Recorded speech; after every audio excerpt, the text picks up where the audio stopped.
Hey, what's crackin', fellas? Entei coming at you again with a new series, the debut episode of what I'm calling Sip of the Kraken Cup. I know, super cute and clever. You know how I get down. Anyways, as the name hopefully suggests, this is going to be a quick rundown of what happened in week 1 of the Kraken Cup, but it will be a weekly series, hopefully, coming out on Sundays. So if you want just, a quick sip, a quick rundown, a quick breakdown of what happened each week, you can come to this video and you won't get bombarded by information, but I'll hit the high points and hopefully that is enough for you. If it is not, I'm actually going to be typing more my more analytic thoughts on each match, a much deeper analysis, and I'm going to be linking a Word document probably in the description of this video, but I'll put it in the Discord as well. So if you're still craving some of my commentary about each match and how each coach performed, definitely go and check that out and just read it, read your matchup, read someone else's, whatever you want to do, and that'll be that. So anyways, without further ado, let's jump into week 1 sip of the Kraken Cup. We gotta start with results. So in the Hydreigon division, the Undead Legion beat the Rosa Raiders 4-0, and the San Diego Wild Chargers bested the Classic City Crush in a 3-0 win. In the Como O division, the Pennsylvania Poniards beat the Full Metal Alchemy 3-0, and the East Coast Excadrill bested the Halifax Hydreigons 5-0. Over in the Shield Conference, the Tyranitar division, the Rally Rotoms beat the Carolina Cinderaces 3-0, and the Chicago Flashfire, picked up again a 3-0 versus the London Finion. And finally, in the Guja division, the Cape Town Crocodiles got the only 6-0 of the week, actually, versus the Resort City Marshadows, and Krakenation and the Boston Bisharps beat the Po Town Nicket 4-0. So with that in mind, this is what your standings look like right now. Division leaders right now are the Undead Legion sitting at +4, the East Coast Excadrill at +5, the Chicago Flashfire, sitting at +3, and the Cape Town Crocodiles up at +6 for each of their respective divisions. So definitely too early in the season to say anything about playoffs, but this is what the rundown looks like at the moment. So once we talk about standings, I'm going to transition into what I'm calling superlatives, and you're seeing Pokemon ribbons on the screen right now to hopefully go with the theme of giving awards. There's going to be 3 awards given out to different coaches depending on certain criteria, and of course the first one is going to be best match. So for me, each week I'm going to point out a match that I felt the most entertained by, the one that had the greatest entertainment value, and one that I really enjoyed watching. And for me, that was Rylai's and the San Diego Wild Chargers versus Monk and the Classic City Crush. It was not one-sided at all, which tended to be the case for a lot of other matches this week. It was super back and forth. I was on the edge of my seat watching it. Wasn't sure who was going to come away with the victory until the very end. So really big shout out to both of these coaches for playing their hearts out, and you put on a lovely performance and are deserving of the best match superlative. Next is the best performance. So this is probably more obvious, but I'm going to give this to the coach who I felt like played the best in each week. And for me, that is Nala and the East Coast Excadrill in their performance versus Daz and the Halifax Hydreigons. Just a super overwhelming victory and incredible performance put on by the Excadrills. Really hard to say anything bad about this matchup. It was just incredibly one-sided, super well prepared by Nala, and yeah, I feel like that's all I really need to say. Just an incredible performance overall, and ended up getting a very well-deserved 5-0 victory out of it, so well done, Nala. Keep it up for the rest of the season. And then finally, my third award is going to be the best turnaround, which I'm going to give to a coach who I feel like had, the best turnaround from their previous season, or from their previous week, or maybe previous couple weeks. Maybe they have been on a loss streak and end up playing really well.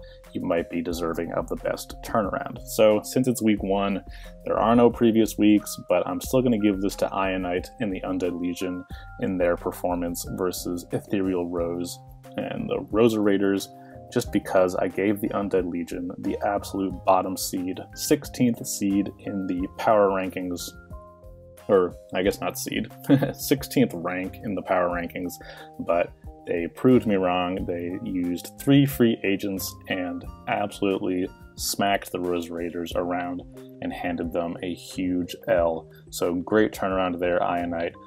Good job proving me wrong and proving that you are not the bottom of the power rankings. So well done, buddy. I hope those free agents continue to help you throughout the season. Finally, or I guess this isn't finally, but a quick shout out to the Pokemon Spotlight. This is going to go to the Flygon, or Slackers Flygon, and the Pennsylvania Poniards, I believe. Just an absolutely whack set, but one that, like, arguably saved the game for the Pennsylvania Poniards, because this stabless Flygon with Defog and Tailwind was carrying Bug Buzz that hit a Cloyster behind a substitute that was primed and ready to sweep through the Poniards. So this Flygon just saved the game, put the team on its back and said, don't worry, I got this, and managed to knock out the Cloyster from behind the sub. So that was really cool to see, and Flygon is definitely well deserving of this Pokemon Spotlight.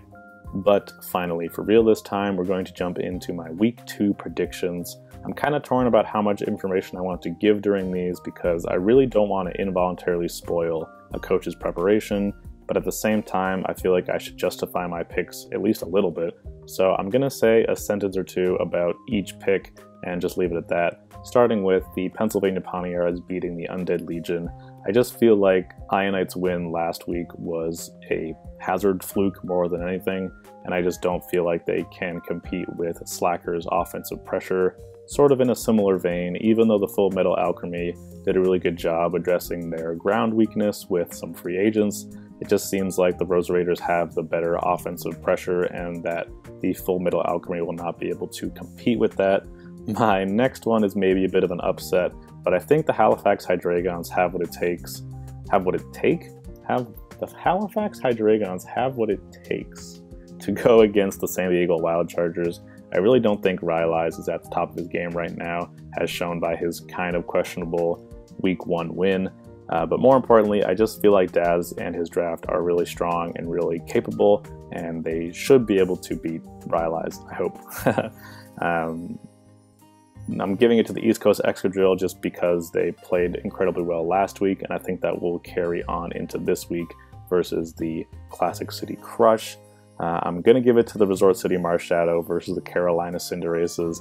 Even though Resort City got 6-0'd last week, I do not think that is indicative of the coach's talent. I'm sorry, I don't remember your name off the top of my head, but I saw some really nice things from that coach in that 6-0, or that 0-6, which sounds weird to say, but I really think it was the matchup more than anything. So I'm going to give it to the Resort City Marshadows there. With the Hail draft, I didn't see Pokeboy's match, the Raleigh Rotoms, because the replay didn't get saved, I guess. But just strictly looking at the matchup, I think the Raleigh Rotoms have too much offensive pressure and too much boosting and all that for the Cape Town Crocodile to realistically deal with. And I'm going to give it to the Raleigh Rotoms for that reason. I'm also giving it to the London Finion versus the Po Town Nicket, even though Stinger got sort of a tough loss last week. And again, I don't want to say too much, but I think that his draft has what it takes to take on the Po Town Nicket, and for that reason, I mean, and I don't doubt his capabilities as a coach. I think he just needs to gain some confidence, and hopefully week 2 is where he finds it. And finally, definitely an upset. I'm going to give it to the Chicago Flashfire over the Boston Bisharps. I gave Pisces the rank 1 in the power rankings, so I'm sticking with my boy. Your draft is strong, and it has what it takes to go against the Boston Bisharps, so please give Krakenation a thrashing for me and beat him in week 2. So my prediction counter can stay at a solid 100%. Speaking of that, I'm going to keep track of my record over on the right here. It's definitely going to be nowhere near 100%, but I'll have my number of correct guesses out of guesses total. So right now it's at 0 because I didn't make any week 1 predictions. I should have, but it slipped my mind. But moving forward, I will keep track of all of my correct and incorrect predictions. But in the future, maybe I will have a power rankings slide, but right now I just want to get this video out because it's already late and I do not want to delay it any further by messing around with power rankings. I think in the future I will have some quick things to say about teams that are doing well or doing poorly and how they will shift around in the overall power ranking schematic. That is going to do it for the sip of the Kraken Cup. Definitely let me know down below what you thought, what you liked, what you didn't like, and anything you want to see added. Again, I'm trying to keep it brief, but any feedback would be greatly appreciated. In any event, this has been Entei, and Krakenation out.